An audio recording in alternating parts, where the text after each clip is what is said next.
नमस्ते, मुद्दा गरम है देख रहे हैं आप और आपके साथ मैं हूं अर्पिता आर्य। कोरोना का खतरा अभी टला नहीं है, इसलिए मास्क पहनना जरूरी है। न्यूज 18 भी सबसे अपील करता है कि वो मास्क जरूर पहने। पीएम ने भी कहा है कि कोरोना से लड़ाई में मास्क ही एक लौता हथियार है। इसलिए नेताओं से भी अपील की जा रही है कि वो अपनी सभाओं और रैलियों में मास्क पहने और लोगों को भी मास्क पहनने के लिए कहें। महाराष्ट्र की अगर बात कर ले तो महाराष्ट्र में चिट्ठी बम के बाद शुरू हुए सियासी घमासान के बीच आज पूर्व सीएम देवेंद्र फडणवीस ने शरद पवार के दावों पर पलटवार किया। गृह मंत्री अनिल देशमुख के बचाव में दी गई दलीलों को खारिज करते हुए फडणवीस ने मीडिया के सामने कुछ कागज पेश किए। फडणवीस ने कहा कि पवार को गलत जानकारी दी गई और देशमुख होम आइसोलेशन में नहीं थे, उनके दावे गलत हैं। फडणवीस ने कहा देशमुख होम आइसोलेशन में नहीं थे और वो लगातार मूवमेंट के साथ लोगों से भी मिलते रहे हैं।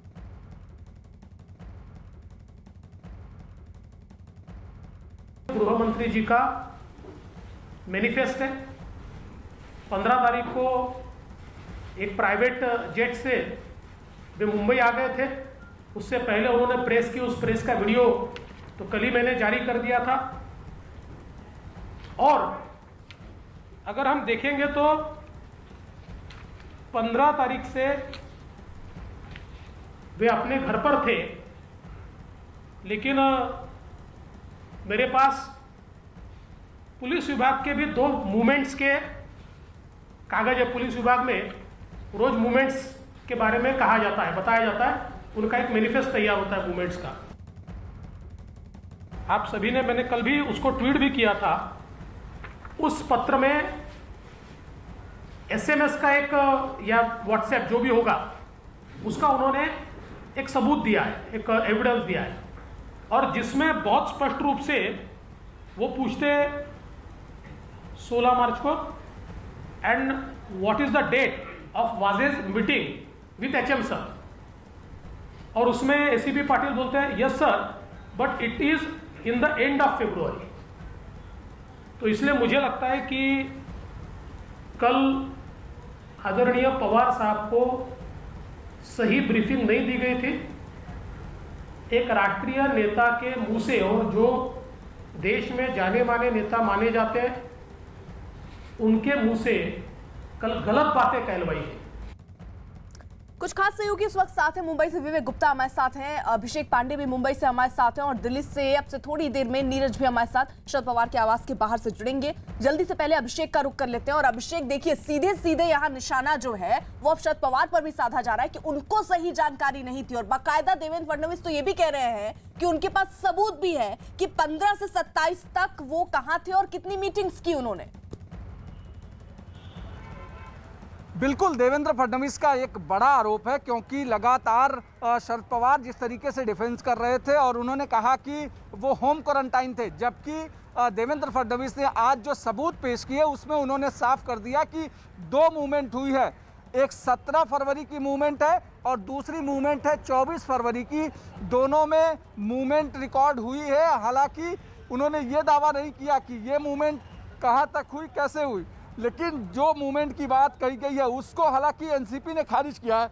लेकिन देवेंद्र फडणवीस ने ये साफ कर दिया कि कहीं न कहीं शरद पवार को गलत ब्रीफिंग दी गई। इस पूरे मामले में गलत तरीके से रिकॉर्ड्स पेश किए जा रहे हैं, सही रिकॉर्ड्स पेश नहीं किए जा रहे हैं, और शायद यही वजह है कि सरकार के ऊपर मुसीबत बढ़ते जा रही है। अभी देवेंद्र फडणवीस यहाँ से दिल्ली के लिए रवाना हो चुके हैं, जो वहाँ पर होम सिक्योरिटी से मिलेंगे और सारे सबूत देने के साथ साथ उनकी कोशिश होगी कि इस पूरे मामले में सीबीआई की जांच हो। दूसरी महत्वपूर्ण चीज़ है, 5 बजे बाला साहब थोराट के घर पर कांग्रेस के नेताओं की बैठक हो सकती है।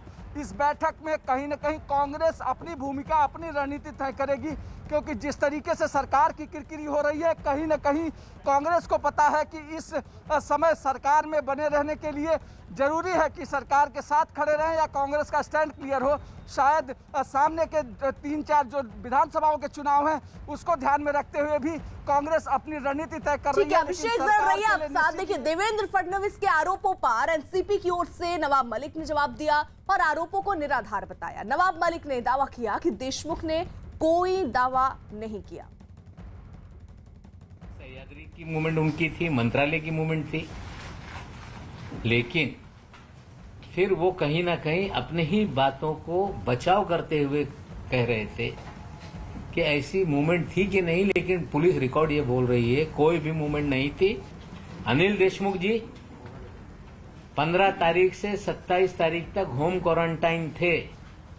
रात में सिर्फ मैदान में कुछ समय के लिए व्यायाम करने के लिए निकलते थे, उसके अलावा कोई भी मूवमेंट उनकी नहीं थी। ये सच्चाई है और स्वयं वो अपने प्रेस वार्ता में अपने ही बचाव में चीजों को हाँ या ना ये कंफर्म तरीके से उन्होंने नहीं कहा। हवाई टिकट सामने आने के बाद अनिल देशमुख की एक बार फिर सफाई सामने आई। उन्होंने इस मामले में भ्रम फैलाने का आरोप लगाया।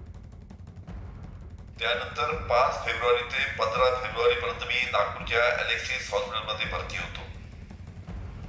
15 फेब्रुवारीला मला जेव्हा डिस्चार्ज मिळाला त्यावेळेस होम क्वारंटाईनसाठी मी खाजगी विमानाने नागपूरहून लगेच मुंबईला आलो। होम क्वारंटाईन झाल्यानंतर तो विवेक देखिए, अब लगातार ये सवाल पूछे जा रहे हैं और यहाँ पर बकायदा सबूतों पर भी अब बात की जा रही है, क्योंकि देखिए परमवीर सिंह भी ये कह चुके हैं कि उनके पास भी सारे सबूत हैं। वहीं देवेंद्र फडणवीस जब आज प्रेस कॉन्फ्रेंस करने आए तो उन्होंने भी कहा कि उनके पास भी सबूत है कि 15 से 27 को वो होम आइसोलेट नहीं थे अनिल देशमुख। क्या जवाब है अब? देखिए अर्पिता, ये पूरा मामला अब काफ़ी बड़े कैनवास में खेला जा रहा है। परमवीर बोल रहे हैं कि उनके पास सबूत है, सारे डॉक्यूमेंट्स हैं। बीजेपी के नेता देवेंद्र फडणवीस बोलते हैं उनके पास सारे डॉक्यूमेंट्स है कि मूवमेंट हुई है और वो अनिल देशमुख जगह जगह घूमे हैं। वहीं दूसरी तरफ एनसीपी के नेता नवाब मलिक भी बोले कि उनके पास भी सारे सबूत हैं जो इस बात को स्पष्ट करते हैं कि अनिल देशमुख कोई मूवमेंट नहीं हुआ था, कहीं भी पूरा जो भी थे वो होम क्वारंटाइन थे। यानी तीनों पार्टियां जो इसमें पूरे इन्वॉल्वमेंट है साफ तौर पर कह रही है सबके पास सबूत है, लेकिन सबूत दिखा कोई नहीं रहा है।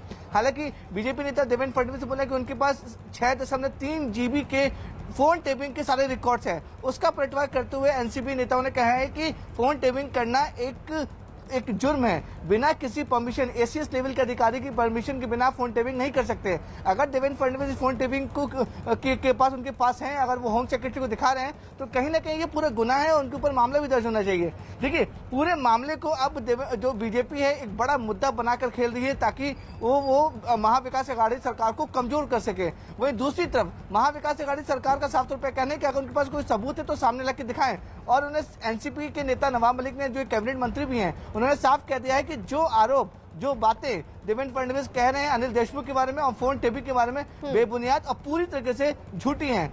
नवाब मलिक भी दावा करे कि उनके पास भी सबूत है जो इस बात को स्पष्ट करते हैं कि अनिल देशमुख क्वारंटीन होते समय कहीं भी बाहर नहीं निकले हैं और जो डेटा देवेंद्र फडणवीस के पास है वो बिल्कुल गलत है। यानी आप जो कह रहे हैं वो सही बात है कि यहाँ तीनों ही लोग जो है नेता